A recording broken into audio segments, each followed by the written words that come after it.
marriages are done in heaven. Yet, what has happened to that heavenly bond? 27th Sunday in ordinary time. Today, Pharisees are coming to the Lord to test him by asking this question: is it lawful for a man to divorce his wife? My dear friends, divorce is a common topic that time, because in Deuteronomy chapter 24 verse 1 to 5, if you read and see carefully, divorce is allowed with certain conditions. But then there were two schools, Hillel and Shammah, where in school of Hillel, it is said even for a minute details, like if the wife cannot cook properly or clean the house, if she comes for an argument, the husband can simply divorce the wife. Then when it comes to Shammah, school of Shammah, where only the husband can divorce the wife only if she is fall into adultery. So women were discriminated at that time. Even the very question they asked the Lord: is it lawful for a man to divorce his wife? So what about the woman's side? It is not considered. So anyway, Jesus is asking this question: what did Moses condemn you, command you? So they were basing the argument on the Moses' commandment. And they exactly knew the place of women in Jesus' life. Jesus never discriminated them. He gave them the equal place. And for that matter, when they were in their own, in the house, when disciples asked about the divorce, Jesus said, if she divorces her husband and marries another, so he gives the validity way to the wife's side also. So anyway, Jesus is going beyond Mosaic law and asking them and teaching them about the original plan of God. There we know marriages are done in heaven.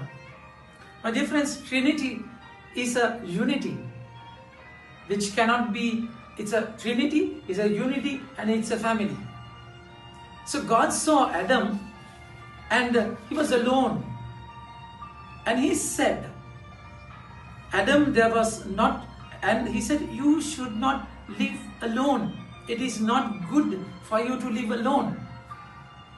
And he created all the animals, and none can complete his emptiness. No animal could complete that emptiness. Then only he takes the rib and created Eve, woman. So rib is a place close to heart and lungs. Lungs denotes life, heart denotes love. So he creates Eve, woman, from Adam. They both were one spiritually, and he separated them into two persons. So in marriage, what would happen? In sacrament, we become one. Thus both the parties become one in that unity, my dear friends. So it's spiritually, when you become a sacrament, no one can separate you. That's exactly why God is giving the prominent place in Adam's life, in man's life. And he created all the animals. In the first creation story, we find he creates all the animals, and finally he created man and woman in the likeness and image of God. So they were created in the likeness and image of God. See the validity, see the importance, significance of that creation. And God never designed divorce.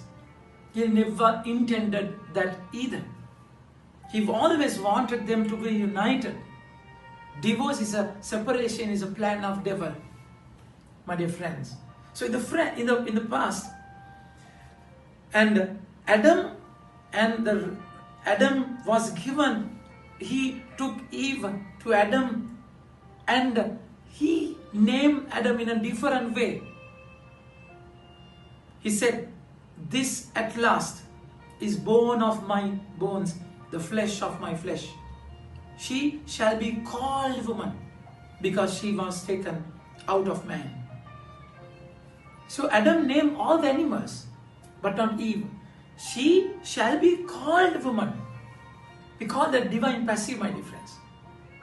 So they both are one, equal. The first word of man in the world, in the creation, in this whole universe, the first word God in the Genesis, this at least is bone of my bones and flesh of my flesh. It speaks about Eve, the unity, the mystical unity. Marital bond is a covenantal relationship, my dear friends. We find God as husband and people of Israel as wives, as the wife. And we find all the time she had been unfaithful to the husband with idolatry. That's exactly why he asked Hosea to marry a harlot, a prostitute. And he had to go through this terrible struggle. Then he said, the same struggle I'm going through because of these people. They become unfaithful, my dear friends. But then he never moved. He never changed. God never divorced writing a certificate. God never divorced humankind. He loved them, come what may. So that's exactly how Jesus loved the church. He went to the Garden of Gethsemane and prayed, Father, if possible, take this cup away from me. It was difficult, yet never divorce the church. So that's the calling we have, my dear friends. The importance of the depth of marriage. The marital spouses are united by God, and no one can separate it. It's a unity made by the Holy Spirit. As the Father, Son joined with the Holy Spirit, in the same way, husband and wife, they are connected with the Holy Spirit. And we find in the Gospel how the children were brought to the Lord. Children is a blessing. Children are a blessing in a marital union. But then you have to remember, even though a couple, they don't have children, yet their covenantal bond is the same. Of course, children, they are a blessing and also a responsibility.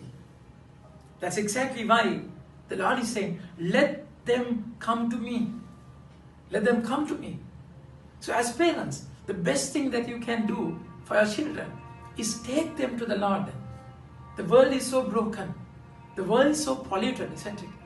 So in this family union, to bring the children up in a healthy way, is a terrible challenge. That's why they block the children. Even disciples block the children. And Jesus was sad about it and angry about it. And said, let them come to me. Like the women in the past, when children, they were nobodies. They didn't have any recognition. But Jesus, according to Mark's Gospel, it's special.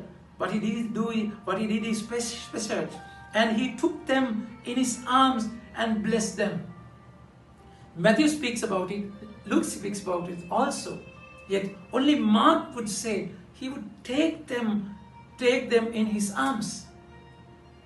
They have the right to come to the Lord. So family, Jesus started the public ministry with a family.